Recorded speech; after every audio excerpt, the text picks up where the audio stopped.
But that here we have Saguenay. Mitoe can no longer play as the Germans, having just played them in the previous game. That is now disabled. SoldieR, however, has not played Germans yet, and is very much entitled to do so on this map.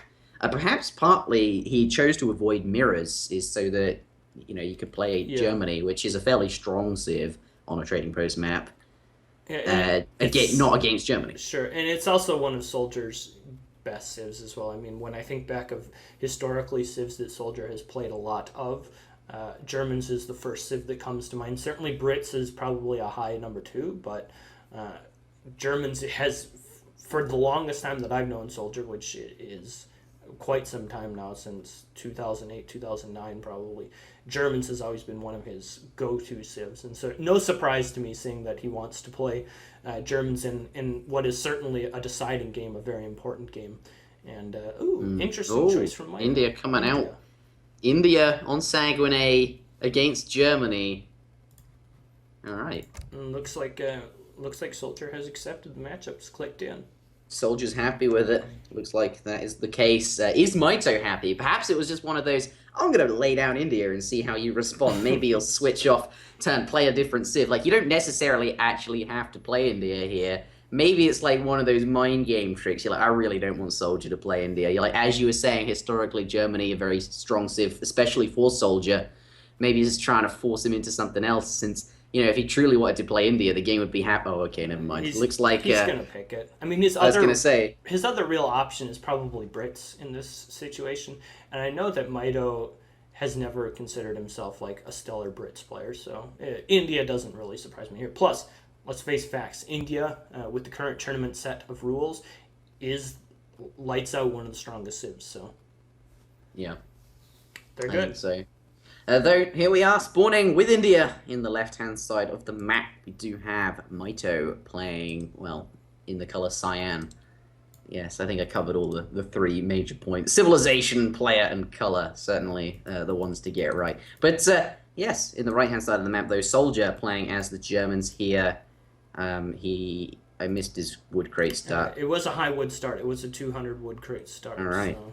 Gonna be pretty happy about that then. Yeah, looks like he's going to immediately drop down a trading post, opting for the one in the middle of the map, and as a result going to be able to catch that trading site on its second pass. Not going to get a first pass, of course. That's not possible to do with, I believe, any of the spawns, save for building down here. I think you can catch the first pass down there, but yeah, but that's basically the second pass at that point, since it's the last socket on the map, certainly. Mm-hmm. Also, Mitoe picking up a 60 wood treasure, definitely going to be very helpful for him. Of course, the Indian villagers do cost wood. For those of you who may be a little bit newer to the Age of Empires 3 scene, having wood-costing villagers does mean that they have to gather this very slow-gathering resource early on in the game, which can result in a slightly slower Age 2 Age-up time. So finding that nice, big, early wood treasure is something that's going to be very beneficial to him, and is going to allow him to spend a little less time chopping wood and a little bit more time gathering food before he transitions to the second age. SoldieR, though, does pick up a 40 wood treasure as well. Not quite as big or as useful, say, for a civilization like India, but 40 wood, certainly nothing to scoff at. Does have a 125 wood treasure nearby, but I don't think you may have saw it. It might just be off the edge of his exploration, because I think if you see that, you certainly go for it. And I think, at this point has no reason not to go for it. Hasn't used his crack shop on anything like that. 125 wood. Maybe he's going back for it now. Check the minimap. Oh, crap, I've got to go get that. That is going to be really nice for him in the next stage because of, well, steel traps. Maybe even another second trading post? Probably not, but certainly a good treasure. There's some really good treasures. There's an additional 100 wood here.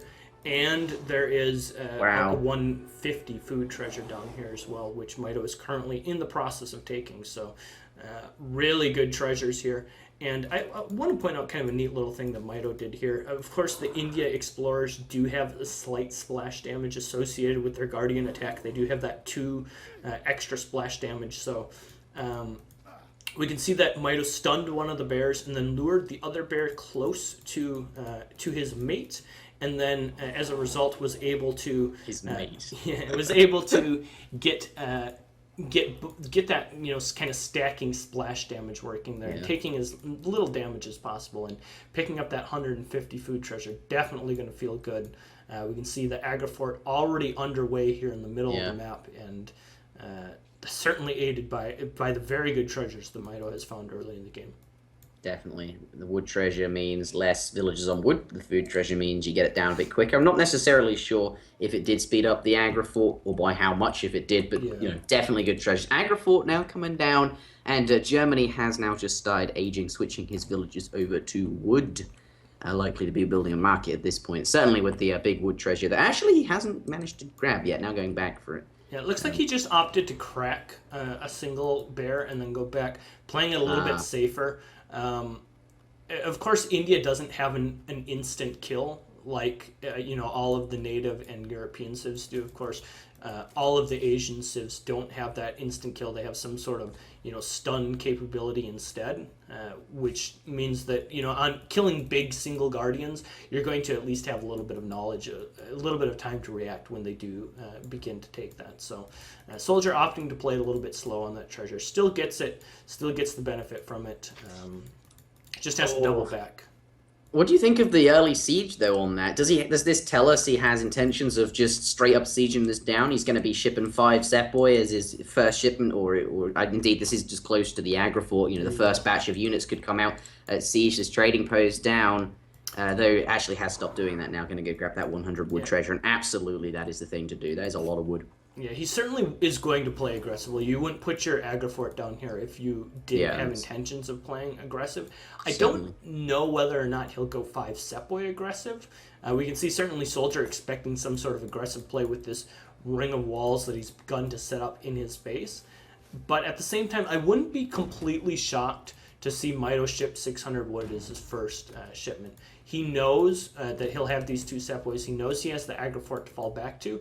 And so he can feel pretty confident taking down this trading post while still playing economically behind it. I don't think he really has to worry too much about, like SoldieR coming out. And with the 5 Sepoys, 4 Sepoys, it looks like joining, being trained. I kind of expect... 5 Sepoy does come out as his first shipment. Looks like Mitoe is going to play the super aggressive game here.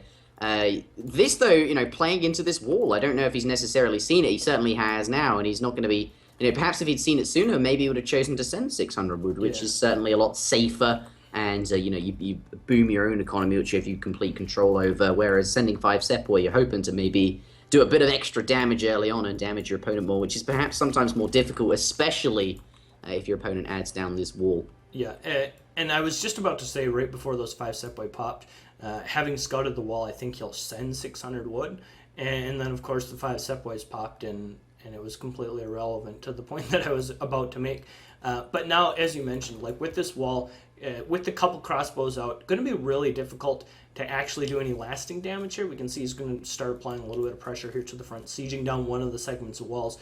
But I don't know that that's going to be necessarily super effective. He's going to take a little bit of damage here from the crossbows, going to return fire a little bit and then go back. And at this point, certainly 600 wood is going to be in line as his next shipment, and going to start getting his economy ramping up behind this as well. We can see has built a market, has researched hunting eagles and civil servants, and likely just going to continue with that. Professional hunters coming up as well. Yeah, and it looks like, it is going to go back sort of into that economic thing. Doesn't want to keep pushing into this, and understandably so. But SoldieR going to be pretty happy about the fact that 5 Sepoy has came out. I'm sure he would have noticed that it was a shipment, not that the opponent had trained that many, because it just slows India down by an entire shipment here, whilst Germany just goes about whatever it is he wants to do, knowing that India is, perhaps a bit slower as a result of the shipment he chose to send.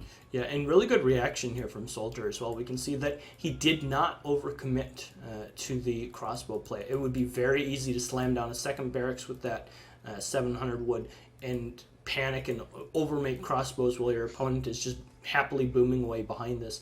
Instead, opting to raid his opponent, realizing that his opponent's not going to be putting on any more pressure, and continuing to gather resources for an age up. We can see now that the food is approaching the 1200 mark. Does he pick up the villager, or does it get into the town center? No, nicely picked up. Would have been quite tempting to just finish off those 2 elements, but killing the villager paid off from there. Yeah, Go ahead. certainly. And as I was mentioning, it looks like SoldieR going to be able to find his way into the next stage here very, very quickly. Only needs 150 more coin, and then we'll be able to click up. Looks like he's got all of his villagers tasked to do so. And there it goes. There comes the age up. And he does have a shipment in store as well, so when he does get aged up with the Exiled Prince, is going to have a shipment and going to be able to use that power spike to push back out across the map. We can see Mitoe currently, as it were right now, does not have the resources required to age, just continuing to build things back in his base, continuing to ramp up his economy, get upgrades, and power up his economy the best he can. Consulate coming down now, so doesn't have intentions of aging up himself. And we're going to find ourselves in kind of the classical, German power spike moment where he's going to have a shipment available to him. He's going to be pushing out across the map. And it's going to be up to India to fight this off, stabilize in Age 2, and then either just control the map with resources or try and find some sort of a window where he feels like he can age up himself. We'll have to see how he opts to play it. But for the time being, it looks like just continuing to train units, continuing to power up his economy, and is going to deal with this onslaught of German Age 3 units in the second age himself. Yeah, that is quite the quantity of coin stockpiling in SoldieR's bank. 900 coin there, no food. Looks like he has intentions of just sending a mercenary shipment. Let's take a look at his deck, and the ones available to him are Black Riders and of course, the Hessian Jaegers. Jaeger's going to be really good here. Of course, they do outrange Gurkha quite nicely. They also give you a really strong way of dealing with the Sepoy, which is certainly going to be useful. And we can see Mitoe has started mixing some Zams as well. So as a result of that, going to be able to start pressuring those as well. So all of those things taken into consideration, I think we'll expect to see Jaegers from SoldieR here is his next shipment. We can see, looks like he took a quick pit stop with 9 Ulans, which is certainly to be expected. But after that, I do believe we'll see the Jaegers come out. 9 Ulans, one of the stronger shipments, just standalone. There's so many units for a single thing, but also it's difficult to have all the coin ready to send the Jaegers the second you hit up. So certainly, now just has sent them actually. He's got a shipment ready. I'm probably waiting on population, so a house. Over pop, 94 pop over. Let's slamming down 2 houses. Villager production or production of any kind is going to be really awkward for the time being. But the power spike those mercenaries will be quite big and could be really good for the reasons we pointed out. What does concern me is that often just making regular units is sort of stronger. This does have the surprise factor and sort of the power spike factor, but mercenaries generally seem better when you're like fighting defensively in your base and then suddenly you pop out this massive quantity of units. But I'm not sure. What would be better, do you think? Regular units or? It's hard to say. Either way, it's what he's chosen. Either way, it's what he's chosen. But I think big raid coming in here could be a little bit sketchy here for Mitoe. How many villagers is he going to lose? Looks like he's going to lose 1, 2. And does take some damage though from these from the anti-cavalry centuries and of course the Zambaraks coming in to defend. Was it worth it? That's the question. Does pick up 2 villages though. Isn't too bad, but that's a lot of cap. I mean, and we can see. So the point I was just about to make before this raid was, you're still going to want Ulans, you're still going to want Vet Ulans, and I almost feel like shipping Jaegers maybe slows that down a lot because you have to use a lot of your wood. That instead of getting upgrades and shipping Ulans and getting Ulan upgrades to make houses to deal with the fact that you're shipping a mercenary shipment, which takes an incredible amount of population space.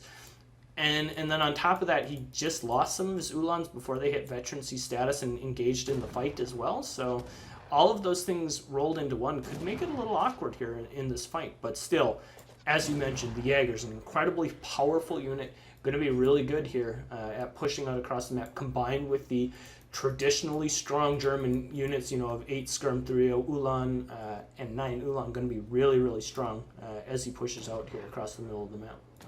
Yeah, there is a lot of They are even on population, but there seems to be a lot of Mitoe units here. Just going to slam into that. Do you think that's a good idea? It might be hard to judge actually how powerful Yeah. these units are. Certainly, There's not a huge amount of anti-cav, but does that going to bring down those cav, and the Jaegers are really quite strong. Yeah, but if you can get up in the Jaeger's face, like we're seeing Mitoe do right now, where they're forced to use their hand attack instead of their ranged attack. Their hand attack is only 15 versus a 30 ranged attack. So by just jamming everything up there, forcing them into hand combat, we can see Mitoe winning that fight quite convincingly. Oh, and, no. And now is going to have quite a bit of tempo pushing back against his opponent at this point. Yeah, look at the population. You can just see how well that fight went for Mitoe. Starting on what was about even population, SoldieR down quite a lot in terms of units there, and doesn't really have the economy to be stronger. Like it's a good economy, certainly has more villages than his opponent, but is it going to be enough to bounce back? Yeah, we can see 8 Ulans coming here is the next card, but importantly, the important thing about playing, this kind of style with Germany is you have to allow that big power spike to get you out of your base and keep the pressure away from you. We can see now SoldieR completely running out of resources.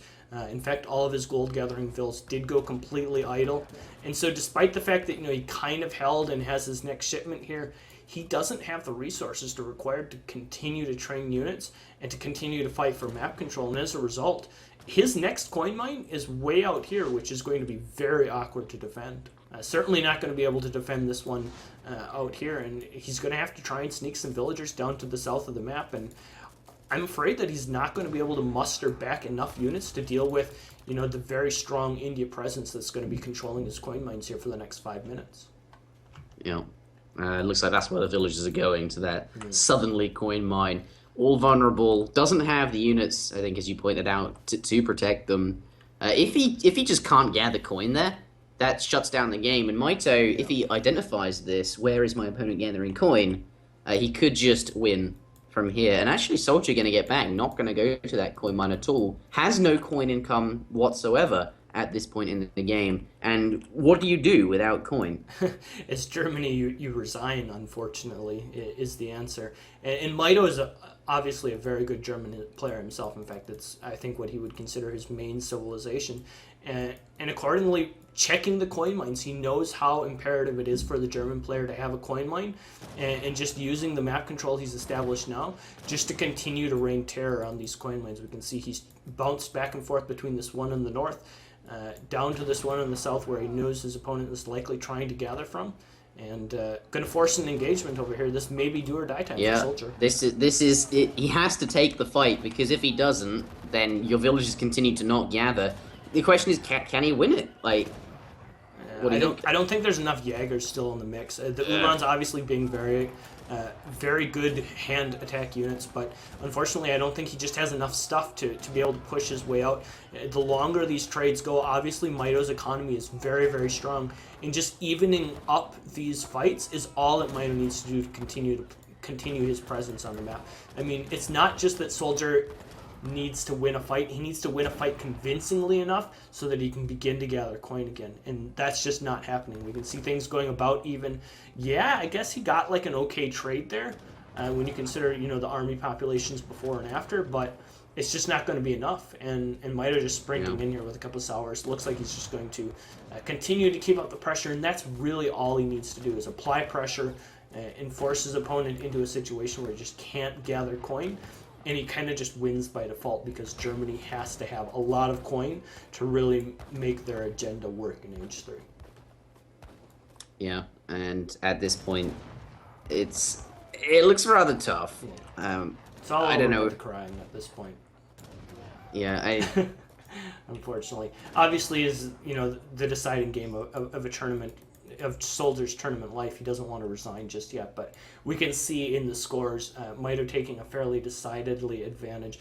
Just look at the amount of cyan out across the middle of the map, where he's able to gather resources, shutting down the raids with these Zams in the south side of the map. And as a result, just bouncing back and forth between the coin mines, continuing to exert his dominance in the middle portion of the map. And we can see, look at how desperate SoldieR is to get a coin mine, building 2 outposts to attempt to defend this coin mine. Is that just a result of having had so much wood gather time because he wasn't gathering coin that he has the wood to do that, and you might as well because you need to have coin. He's going to deny these outposts. Mitoe knows what he's doing, and by the looks of it, just going to crush the German presence. Yeah. We can see one of these outposts looks like it may get up, but what's really the result of getting up an outpost if you can't continue to, It doesn't even defend go up. said outpost? Oh dear, that's rather sad. It was literally 95, perhaps 99% done. Yeah, and GG is called. Mitoe winning 3-0 in what Mitoe progressing to the next round very convincingly. SoldieR is eliminated from the tournament. Wow, that was really well played by Mitoe. Like he played every matchup correctly, and just like it looked like he knew exactly what he wanted to do in every single matchup, and it was just always one step ahead of SoldieR. Like he was always making the right units, he was always doing like the right strategy, controlling the map in the correct way. Everything he did was just well thought out, well prepared, and it took 3 very convincing games as a result. Very convincing games. Yeah, I would agree there. That does conclude the tournament games for today, though tomorrow I believe we have lots to come. I'm not sure if they've necessarily been put on the schedule yet, but certainly there will be games tomorrow. I am available tomorrow, so I'll be casting tomorrow. Yeah, I'll be around as well.